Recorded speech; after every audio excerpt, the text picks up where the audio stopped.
TOEFL preparation within 7 days। দেখুন, আপনার যদি হার্ট দুর্বল হয়ে থাকে অথবা আপনি যদি মানসিকভাবে দুর্বল হয়ে থাকেন তাহলে আপনার জন্য এই ভিডিও না দেখাই ভালো। আজকের এই ভিডিও দেখার জন্য আপনার নার্ভ যথেষ্ট পরিমাণ শক্তিশালী হতে হবে এবং মানসিকভাবে আপনাকে যথেষ্ট পরিমাণে স্ট্রেস এবং প্যারা নেওয়ার মতো সক্ষমতা আপনার থাকতে হবে। আদারওয়াইজ কিন্তু আপনার এই ভিডিও দেখে কোনো লাভ হবে না। কারণ 7 দিনে TOEFL প্রিপারেশন শেষ করতে চাওয়া মানে হচ্ছে অলরেডি আপনি ইংরেজি ভালো জানেন। Already you belong B1 or B2 category of English. Otherwise this won't be suitable for you. আপনি পাগল হয়ে যাবেন, আপনি অসুস্থ হয়ে যেতে। তো দয়া করে স্কিপ করুন। আর যদি আপনার নার্ভ কন্ট্রোল থাকে, শক্তিশালী থাকেন আপনি যে হ্যাঁ আমি পারবো স্যার, তাহলে আপনি কন্টিনিউ করুন without wasting time. Let's roll on to our computer screen. Let's know about how to do TOEFL within 7 days. Before that, welcome to our channel TOEFL Bangladesh. Number one platform in Bangladesh for TOEFL preparation, where we're trying to make your TOEFL journey easy. Learn TOEFL with fun. That is our motto and following there. Please the 24/7 আমাদের সাথে connected থেকে TOEFL preparation নিতে চান, please like our Facebook page and join Facebook group, সেগুলোর link video ডেসক্রিপশনে দেওয়া আছে। আর আপনি যদি TOEFL রিলেটেড যে কোনো ধরনের হেল্প, যেমন টেস্ট রেজিস্ট্রেশন করতে হবে, আমাদের ছাত্রদের জন্য বিশেষ ছাড় আছে। এই ভিডিওতে আপনারা একটি পপ আপ কোড দেখতে পাবেন, অথবা ভিডিওর ডেসক্রিপশনে আপনারা একটা কোড পাবেন। সেটা যদি আপনারা রেজিস্ট্রেশনের সময় ব্যবহার করেন তাহলে আপনারা অবশ্যই একটা বিশেষ ডিসকাউন্ট পাবেন। সেটা একটা ভালো ধরনের ডিসকাউন্টই পাবেন। তো দয়া করে আপনারা একটু ভিডিও কমেন্ট থেকে দেখে নেবেন অথবা ভিডিওর পপ আপ থেকে দেখে নেবেন কোডটা, তাহলেই হবে। তো চলুন, without wasting time, let's roll on to our computer screen.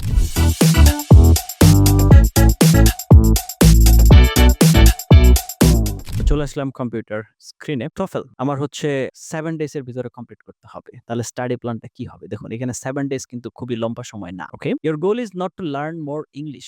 দেখুন, এখানে কিন্তু আপনি যদি চিন্তা করেন যে আমার ইংরেজির বেসিক দুর্বলতা আছে বা আমি ইংরেজি ভাষায় দুর্বল, তাহলে কিন্তু আর পসিবল হবে না। এখানে target maximize the score, mastering the test. তার মানে আপনি TOEFL নিয়ে স্টাডি করবেন, ইংরেজি নিয়ে না। এটা আগে ভালো করে বুঝেন। ওকে, ভালো করে বুঝে নেন। তারপর ডে 1 এ আমরা কি করব? Diagnose and build a baseline. Morning 2 hours full practice test আমরা দিয়ে ফেলবো। Take a complete timed TOEFL test. মানে আপনার শুরুই হবে এখানে। After finishing don't just check your score. শুধু স্কোর চেক করলে হবে না, ক্যাটাগরাইজ এভরি মিস্টেক। আপনি ভোকাবুলারিতে কি ধরনের প্রবলেম ফেস করলেন, আপনি গ্রামারে কি ধরনের প্রবলেম ফেস করলেন, রিডিং ইনফারেন্স পেরেছেন কিনা, মানে ধারণা করতে পেরেছেন কিনা, রিডিং ডিটেইলে যেতে পেরেছেন কিনা, লিসনিং অ্যাটেনশন কতক্ষণ ছিল বা কেমন ছিল, নোট টেকিং পারফরমেন্স কেমন ছিল, স্পিকিং অর্গানাইজেশন ঠিক ছিল কিনা, এবং রাইটিং ডেভেলপমেন্ট ভালো ছিল কিনা। The objective is to identify patterns, not just errors. Afternoon 2 hours reading analysis কি হবে? For each wrong answer, ask, did I misunderstand the passage? Did I miss a keyword? Was I fooled by a distractor? Did I rush?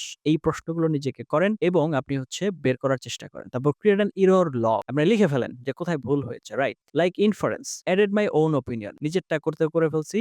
Stay inside the passage. Passage যা বলেছে বা যতটুকু বলেছে এর ভিতরে থাকার চেষ্টা করতে হবে। ইম্পালসিভ হয়ে আমার যেটা মনে হয় সেখানে চলে যাওয়া যাবে না। এবার evening 1 hour practice 20 academic vocabulary words from common TOEFL topics such as biology, psychology, economics, history, এগুলো কিন্তু আসে। ডে 2 রিডিং মাস্টারি। তার মানে আজকে আমরা রিডিং মডিউল নিয়ে কাজ করব, মানে ডে 2 তে।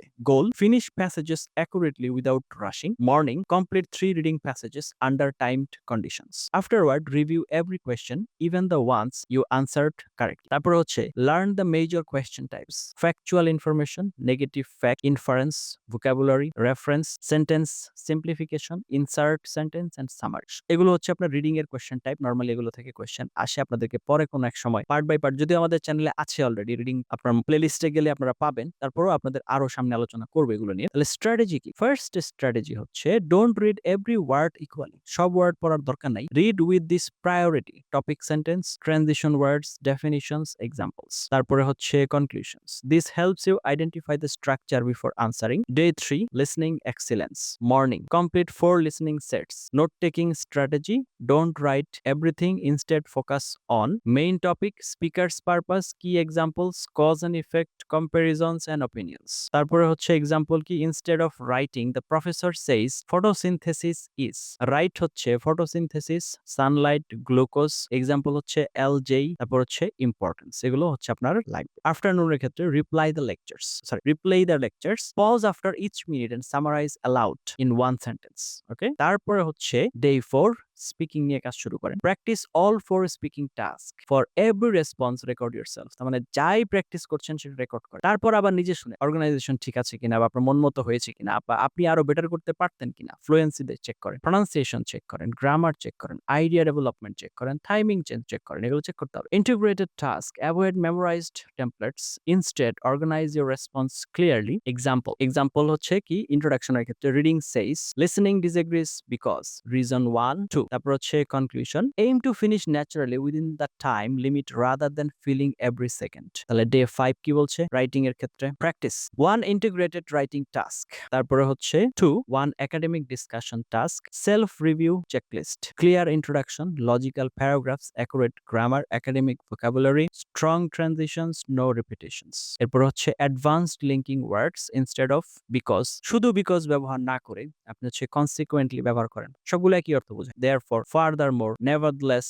in contrast, specifically সবই আপনি ব্যবহার করতে পারেন কারণ বোঝানোর জন্য। Day 6 full simulation, take another complete TOEFL under realistic conditions। তারপরে হচ্ছে afterward compare it with day 1, তার মানে হচ্ছে আপনি মাঝখানের 4 দিন কি পড়াশোনা করলেন সেটা কম্পেয়ার করেন। ask, did reading improve হয়েছে কিনা? is listening more accurate, আরো অ্যাকুরেট হচ্ছে কিনা? am I staying within speaking time, আমি টাইমের ভিতরে শেষ করতে পারছি কিনা? are my essays better organized, আমার লেখা আরো ঠিকঠাক মতো হচ্ছে কিনা? spend afternoon reviewing only your mistakes, review গুলো দেখেন। don't start learning new strategies today, আজকে আর নতুন স্ট্র্যাটেজি শেখার কোনো দরকার নেই। review and mental preparation day 7, morning এর ক্ষেত্রে কি কমপ্লিট করেন? 1 reading passage, 1 listening lecture, 2 speaking task and 1 writing task, এগুলো কমপ্লিট করেন। That's it, enough. আফটারনুনের ক্ষেত্রে ভোকাবুলারি নোটবুকটা চেক করেন, এরর লগ গুলো দেখেন, স্পিকিং রেকর্ডিংস গুলো শুনেন এবং রাইটিং ফিডব্যাক গুলা চেক আউট করেন। তাহলে ইভিনিং এর ক্ষেত্রে stop studying at least a few hours before bed, ঘুমাতে যাওয়ার কয়েক ঘন্টা আগেই পড়াশোনা অফ করে দেন। Sleep well so you arrive mentally fresh, high level strategies for each section। তাহলে রিডিং এর ক্ষেত্রে instead of reading for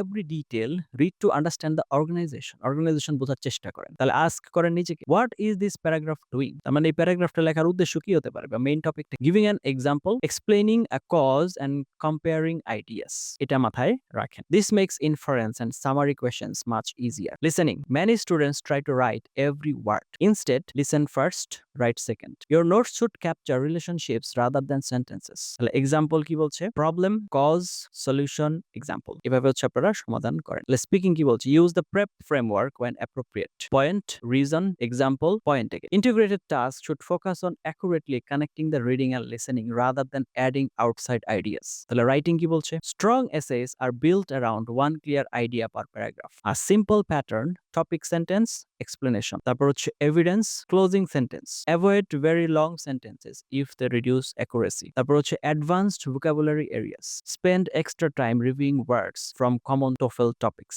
যেমন education, psychology, biology, environment, technology, economics, sociology, history, art, astronomy, এগুলো। তারপরে হচ্ছে learn words in context rather than memorizing isolated list। তাহলে এখানে কি আছে? daily schedule যেটা, time 8 to 10 timed practice, 10:30 to 12 error analysis, 1 to 2:30 speaking and writing, 3 to 4 vocabulary, 7 to 8 review mistakes। The biggest difference between 90 and plus 110 plus score, 90 point test taker and 100 test, এটা হচ্ছে আগের আপনার scoring আপনার হচ্ছে strategy অনুযায়ী আর কি। 90 এর ক্ষেত্রে আপনি যদি 4.5 ধরেন তাহলে প্র্যাকটিসেস মেনি কোয়েশ্চেন্স, আর যারা ভালো স্কোর করবে অ্যানালাইজেস এভরি মিস্টেক, তারা যে ভুল হয় সেটাকে বেশি চিন্তা করে। Reads word by words, reads for structure, takes long notes, takes strategic notes, memorize templates, adapts responses naturally, focuses on weaknesses only occasionally, tracks recurring error patterns and fixes them। Okay, so final advice, spend 30% of your time practicing and 70% review। আমরা যেটা করি 80%ই practice করি, রিভিউর ক্ষেত্রে দেখা যায় 20% করলে করে না করলে নাই, কিন্তু প্র্যাকটিস 30% করেন কিন্তু রিভিউ করেন 70%, মানে কোথায় মিস্টেক হলো সেটাকে একটু দেখেন। এই থিমে আপনাদের আসতে হবে, আদারওয়াইজ আপনি এখানে ভালো করতে পারবেন না। এতক্ষণ মধ্যে সাথে ছিলেন তার জন্য অনেক এবং অনেক ধন্যবাদ। আপনারা যদি 24/7 আমাদের সাথে কানেক্টেড থাকতে চান তাহলে দয়া করে আমাদের ফেসবুক পেজ এন্ড ফেসবুক গ্রুপে জয়েন করতে ভুলবেন না, এবং যে কোনো ধরনের সমস্যা আপনার, we're just one comment away from me, আপনার থেকে একটা কমেন্টের দূরত্বে আছি। আজকের ক্লাসে আমরা যে লেকচার শিটটা ব্যবহার করেছি, যদি আপনাদের প্রয়োজন হয় দয়া করে ভিডিওর কমেন্টে আমাদের মেইল আইডিটি কমেন্ট করে দিবেন, আমরা আপনাদেরকে পাঠিয়ে দিব। Thank you for watching until now, let's meet in some other video. Till then have a nice time. আসসালামু আলাইকুম ওয়া রাহমাতুল্লাহি ওয়া বারাকাতুহু।